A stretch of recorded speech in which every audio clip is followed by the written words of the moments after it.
ในวันที่ 9 มิถุนายน 2026 ที่สาธารณรัฐสังคมนิยมเวียดนาม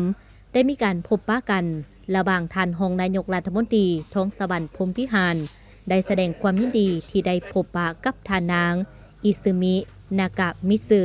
รองเลขาธิการใหญ่ผู้ต่างหน้าขั้นสูงสหประชาชาติด้านเวียกงานลดพลอาวุธและได้แสดงความขอบใจอย่างจริงใจต่อองค์การสหประชาชาติที่สืบต่อให้การสนับสนุนและร่วมมืออย่างใกล้ชิดกับสาธารณรัฐประชาธิปไตยประชาชนลาวในการก้าเกี่ยมเป็นเจ้าภาพจัดกองประชุมทบทวนสนธิสัญญาว่าด้วยการเกิดห้ามระเบิดลูกวานรอบเปลี่ยนที่3ที่จะมีขึ้นอยู่สาธารณรัฐประชาธิปไตยประชาชนลาวในเดือนกันยา 2026 ที่จะมาถึงนี้ท่านท้องสวรรค์พรหมวิหารได้แจ้งให้ทราบโดยย่อเกี่ยวกับความคืบหน้าของการก้าเกี่ยมจัดกองประชุมดังกล่าวโดยได้เน้นว่าประเทศลาวเป็นประเทศที่ได้รับผลกระทบจากระเบิดลูกวานอย่างหนักหน่วงที่สุดฉะนั้นสาธารณรัฐประชาธิปไตยประชาชนลาวจึงให้ความสำคัญอย่างสูงเพื่อเฮ็ดให้การจัดกองประชุมครั้งนี้ประสบผลสำเร็จอย่างจบงามทั้งเป็นการเสริมขยายจุดประสงค์ทางด้านมนุษยธรรมของสนธิสัญญาดังกล่าวพร้อมทั้งถือโอกาสนี้ได้ส่งคำเสื้อเชิญของสาธารณรัฐประชาธิปไตยประชาชนลาวถึงพระประธานอันโตนิโอ กุเตเรส เลขาธิการใหญ่องค์การสหประชาชาติเข้าร่วมกองประชุมพร้อมทั้งเสนอให้สหประชาชาติสืบต่อสนับสนุนสาธารณรัฐประชาธิปไตยประชาชนลาวในการก้าเกี่ยมความพร้อมรอบด้านเพื่อเป็นเจ้าภาพจัดกองประชุมสำคัญครั้งนี้ให้ได้รับผลสำเร็จตามระดับคาดหมาย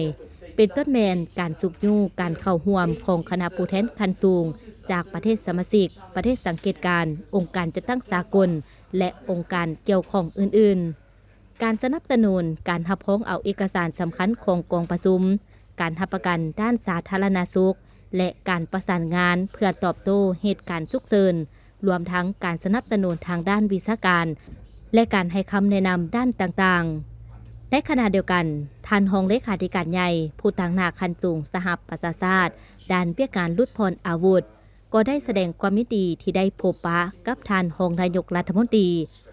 กระทรวงการต่างประเทศแห่งสาธารณรัฐประชาธิปไตยประชาชนลาวในครั้งนี้เช่นเดียวกันพร้อมทั้งได้ยืนยันว่าจะสืบต่อให้การสนับสนุนและช่วยเหลือสาธารณรัฐประชาธิปไตยประชาชนลาวในการก้าเกี่ยมเป็นเจ้าภาพจัดกองประชุมทบทวนสนธิสัญญา